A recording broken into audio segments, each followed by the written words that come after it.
Well, naturally, I saw this too with Silent Hill, by the way. I'm not blind to it. I'm not oblivious to it. I see this with Silent Hill, Resident Evil all the time. On the cusp of a remake, there's demands. And it's a lot of old school original fans, fossils like me back in the past, from 20, 30 years ago, always wanting something, demanding something from the newer remakes, needing something to come back, whether it's content. And I understand the idea of wanting content to stay preserved in your remakes. That I get, that I understand, that I wholeheartedly rock with 100%, where you don't want everything to be cut out. But the thing is, when they reimagine these horror remakes and games and all of that business, it's not going to be 100% one for one the same anymore. This is not the era of 2002 where they made a one for one remake of Resident Evil 1 and they do that frequently. No, they don't do that. They say, hey, it's been like 20, 30 years later, gameplay has evolved and changed, and the landscape has changed since RE4. The original RE4 that came out, everyone wanted to do like over-the-shoulder third-person shooting. Well, now we got that. When it comes to like reinventing the wheel, you kinda have to get with the times in terms of game development, and that's a hard pill for people to swallow when they talk about, oh, they're modernizing everything, they're modernizing stuff with these remakes, I don't like them, just make them one for one like the originals. That hit of nostalgia is never going to happen again, right? They're making these games not only to toe the line between getting a casual person who never played the series to play it before, because that's where the main demographic is going to lie in terms of sales. Silent Hill 2 did not sell favorably enough to the point where they decided we're gonna turn Silent Hill 3, originally, like the original idea of Silent Hill 3 was to turn it into a random rail shooter. It was never that idea to make it a sequel initially to Silent Hill 1. They said, fuck this original game didn't sell that much, we're gonna completely turn the series into something else. That's what the top brass of Konami were thinking at the time. So those people saying, oh, Silent Hill was memorable, it was this great big seller, there was reviews like 7 out of 10. It really did not sell like super great to Konami's expectations in order for them to say, we're going to morph this series into something else. All right, so like, here's the thing. I understand nostalgia is a bitch. It's a hell of a drug. Nostalgia is a bitch. But at other times, we have to understand, what are these modern remakes for? To update the gameplay, to add in additional elements at times. Because there are remakes that cut shit out. Don't get me wrong, that could be perfectly critiqued. I've done it before on this channel. And I said to myself, people who demand things like fixed camera, just reliving the same experience one for one over and over and over, you have like two choices. You can either play the original game, you can find some way to play it. I know people are gonna probably say, oh, well, I don't have my original copy no more. You build a PC, you emulate the game. They're not hard to run. That's exactly what I did. I could play all the original REs no problem on my PC. Or you have another option.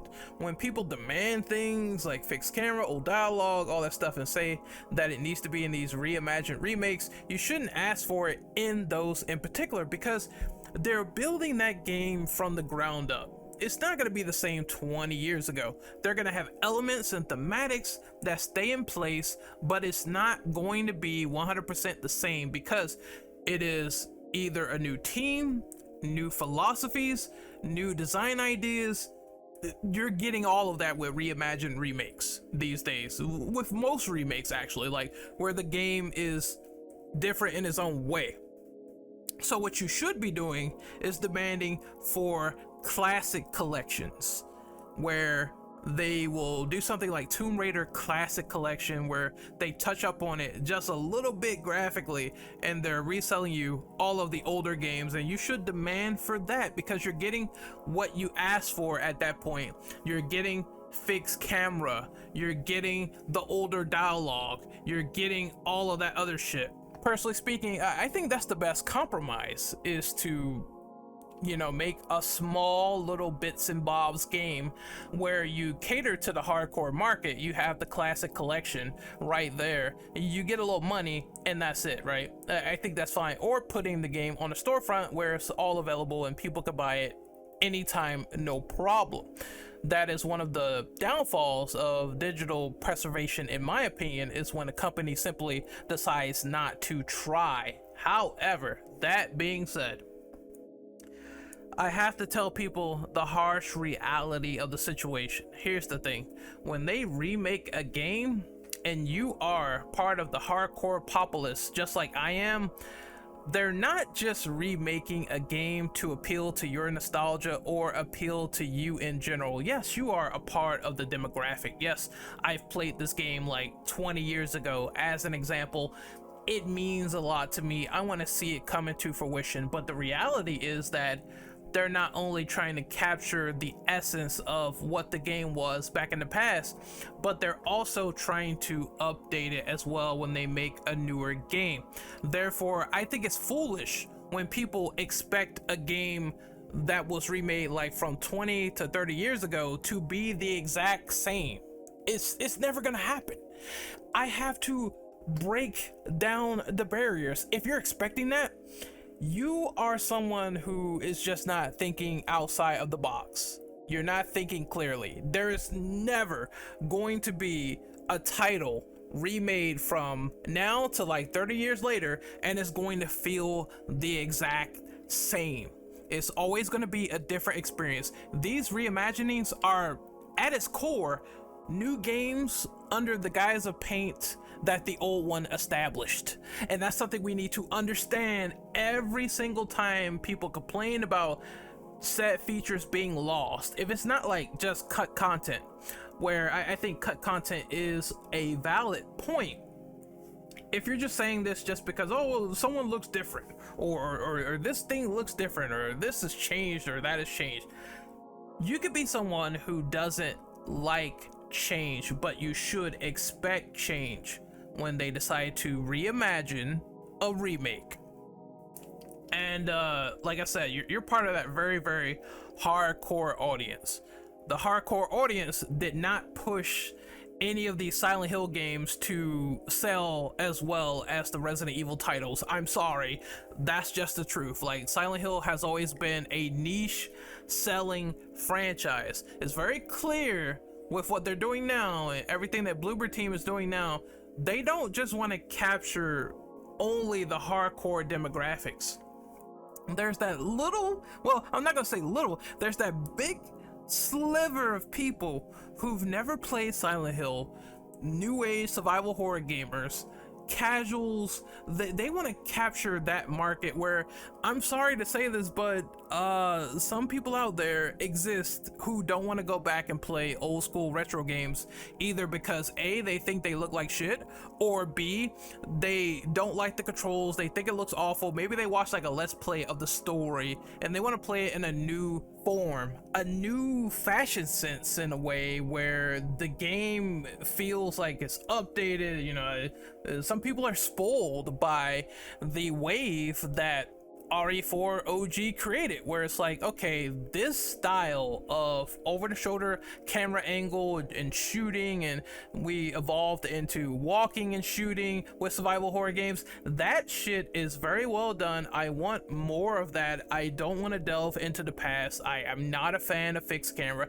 There are those people that exist. I don't like fixed camera. I don't like dynamic cameras. This game feels old. I want to play something new. So we have to contend with this new modern audience. And I think what people have kind of done is they sort of associate modern audience with watered down and political and all that stuff, and I'm not gonna get like really deep into that. The only thing I will say is that I don't think that Silent Hill 2 remake is gonna be dumbed down, especially on the aspects of Angela.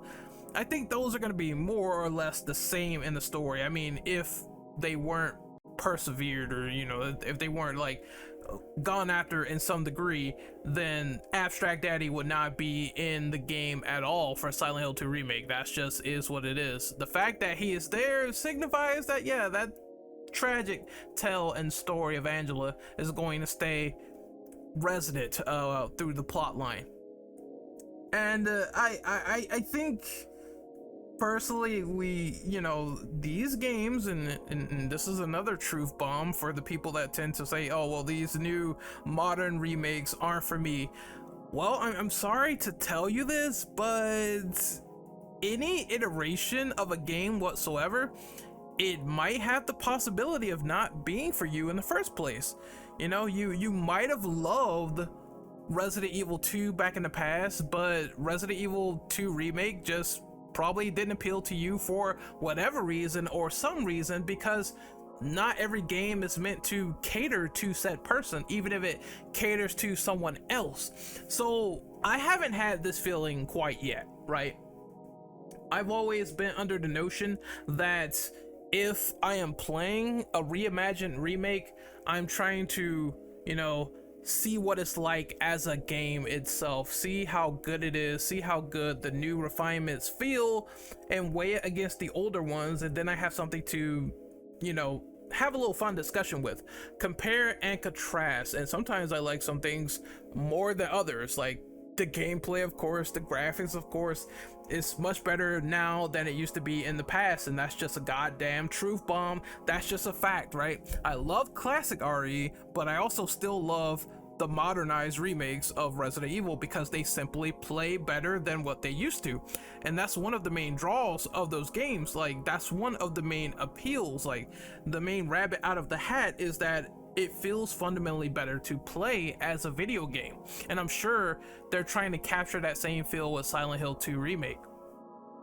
And Silent Hill 2, I mean, it never had particularly stellar combat, so that's one area they could touch upon and improve. I'm under the mindset that anything can always be improved if they try hard enough. If it is lackluster, if there are problems, if there is issues, then they will be addressed in my own formal words and in my own formal review. But until then, it's just like, if you are of the variety where it's like, I enjoy the past a lot more than the present, then maybe you should demand more of the past and say, hey, I want you guys to do a classic collection. Fuck all the other stuff. That is the thing that you should reasonably ask for, and it would be constructive in that vein. You know, temper your expectations, tell your brain to not expect a remake to be one for one, especially one that's like 20 years old. It's a very rare market. It very rarely happens, all right? 9 times out of 10, they're gonna reimagine, because guess what reimagined the market when it comes to horror game remakes? Resident Evil 2. Capcom did it. They want the money, they want a slice of the pie, they know that it sells. And these companies, as I always say, they are a business first. They are a business first, crowd pleaser sometimes second. And it's just the harsh reality of the situation. There's bigger demographics than just the small subsect of purists who are not happy with every remake that comes out for whatever reason, sometimes invalid reasons too, because I mean, I saw someone complain about Silent Hill 2 remake and they said that Laura was too bratty, and I'm like, you know, she was, or she says fart face too much, and I'm like, you know, she says that a lot. You know, she doesn't say it a lot, actually. I should retract that. But in the original, she says fart face, and in the original, she was annoying. So you're mad that Bluebird's making a character reminiscent to how they were in the past. I don't get it. The only thing I agree with is something that companies haven't done yet, and it's the only idea that I can really see the pure side really saying and me sort of agreeing with it, and that's the fact that, like, these remakes in particular that are being made, no one has taken like a shotgun approach to say, hey, we're gonna take a remake that was from an older game and that game was bad, that game was terrible, like let's take a Resident Evil Survivor, or let's take a Devil May Cry 2 and let's make a good remake out of a bad game. I think we do need to see more of that. I understand it's a marketing gamble with the fact that, well, it really didn't do that well in the past. Why the fuck are we even touching this? That's kind of why they touched the classic games that basically did so well, because if you do it well, you're taking the easy street. You're saying, you know, we're taking something good and we're gonna try to do something good with it, as opposed to something bad where it's like, how do we enhance this here or there? We really have to work hard to make sure it's not reminiscent of the previous game. And I think a challenge is really good. It really is something we could have and we should see. You should be taking bad games that had like great core concepts and applying them and making them really unique and great. And if the IP sells on brand alone, I mean, I'm pretty sure that DMC is like a almost bulletproof franchise now. Everyone wants like a DMC 6. I'm pretty sure a remake of DMC 2 that is a great game would still sell. I'm 99% sure. If you're like, oh, DMC 6 is gonna stay in the drafts, then I'm sure that DMC fans would take a new DMC, even if it was a remake of the first one or the second one. Doesn't really matter, they would just buy it. But the bad game still could sell if it was a good remake. We haven't had anyone try that yet, and I think companies are probably still scared to do this, but we should have this idea. It's a great idea. So it's something that they should take a risk on. I would love to see an RE Survivor just remade, like something equivalent to Resident Evil 7 Biohazard. That'd be really fucking fantastic. Damn, I'm dragging out this video with great ideas. I'm just saying, let's just calm down. And if you're part of the classic nostalgic era, you have to understand that things have enhanced itself, and you're not gonna have that same hit of dopamine that you did back in the 90s. Everything's different. Sometimes there can be things that are different and it's just cut content is not really well received, and it could be some things that are actually great and phenomenal when you dig down deep in the core and you realize, oh shit, this is actually improved over the original. And I think that's what they're trying to do. In ways, no remake goes out to try to fully, you know, destroy what the original did. Even when they talk about RE, they say, hey, these are companion pieces. We might have made new lore and new additions and inclusions, exclusions, but the goal is always to make a fully functional game that most people, for more or less, can pick up and play, and it's easily accessible, no problem. And that part is being missed out on with the intention of said remakes and reimaginings, and when things are indeed altered, whether to suit, you know, a recontextualized story purpose, or to say, hey, we can include new lore here or there, like they did with Luis being, you know, a more outward Umbrella researcher. And sometimes they can have that set payoff that is desired. You know, payoffs are a very subjective thing when it comes to a fan base.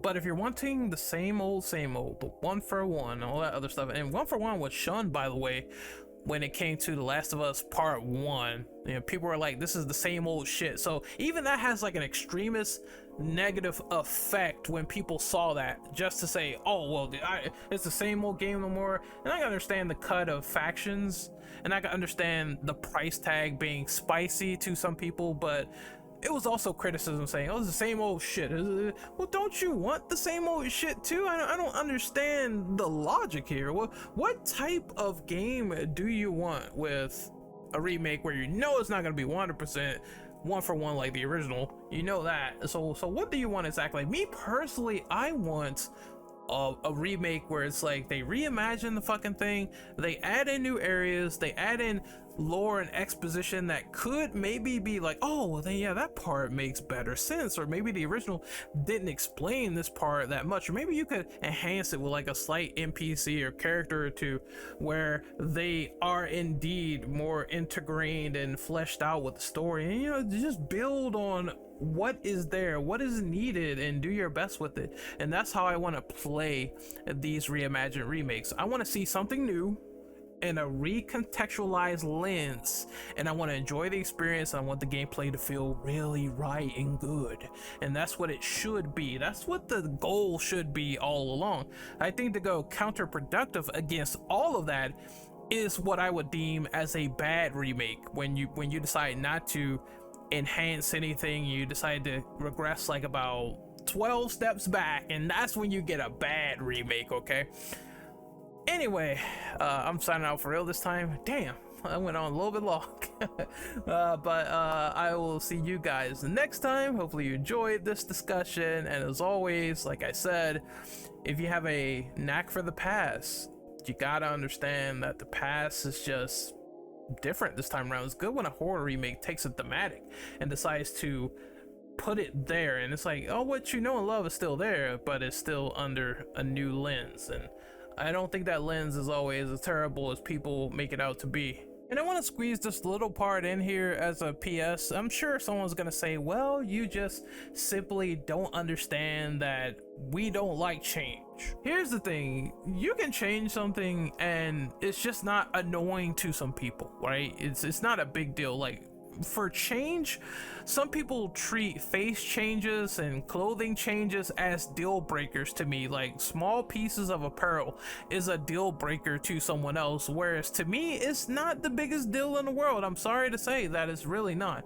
If they change someone's face in Resident Evil, I already feel like half the characters anyway in RE are like an alien species, especially those long-standing characters like Wesker or Chris or Jill, maybe even Rebecca, because their previous RE1 incarnations of the models they use for the live action people, remember they had that cutscene where they're all posing in live action and shit? That's not the same face as it is in Remake. You know, they might have the same clothes, but it's not the same face. You move on later in the series, some people's face, they change even more, right? Jill is literally a shapeshifter at this rate, dog. Like, I'm not, I don't know what to tell you, but they change her face so many times where I'm just at the point now where it's like I'm used to it. And I don't know if that's like a weird concept. I think that's just normal, right? You could be so used to them doing something so many times where it's like normalized to you, but it's normalized to me.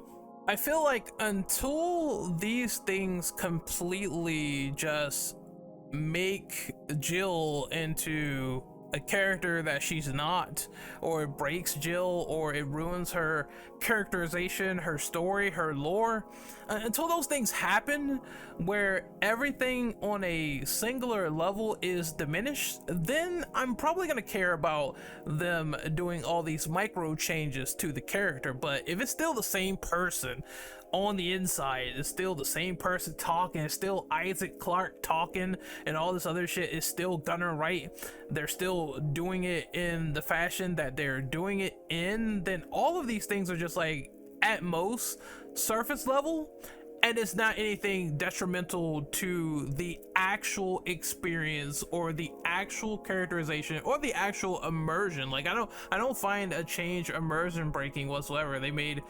fucking him look like more Gunnar Wright. I don't see the issue. You know, they made Isaac, or they aged someone up, or they aged someone down, and it's like, oh, they were supposed to be this, they were supposed to be that. It's like, you know, or they made someone look more like their actress at times. It's just a normal thing that I see, where they changed Jill's face like 5,000 times, and if you feel like you are indifferent about that, you should have probably been on the boat by Revelations 1. I mean, if you feel that way about, like, if you feel that way about Claire, you should have been off the boat since Revelations 2. It's just, yeah, like, these are things you probably should have gone back in history and already, like, hated already. And, you know, if someone kept that consistent energy, props to you, but that's kind of how I feel. Like, some people are inconsistently loud about this topic as well. And it just happens. It's just a thing. It's just a thing in history. But Personally speaking, when they redesigned Leon and Claire a little bit for RE2 remake, and they redesigned him a little bit for RE4, where it's like he doesn't have the weird little muscle shirt, you know, I was fine with that. It doesn't really matter. What matters to me is what they're doing with the characters and the people to immerse me in that world. And if they have unlockable classic outfits, hey, the more the merrier.